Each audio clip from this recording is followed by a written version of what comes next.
Hello everyone, আসসালামু আলাইকুম।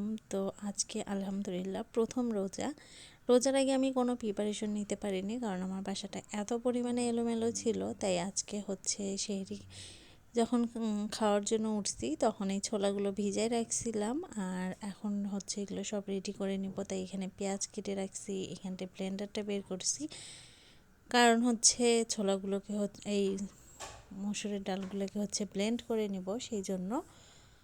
আর এই যে মসুরের ডালগুলো ভেজে ব্লেন্ড করে নিলাম, কিছুটা হচ্ছে মাখায় রেডি করে রাখবো আর কিছুটা ফ্রোজেন করে রাখবো।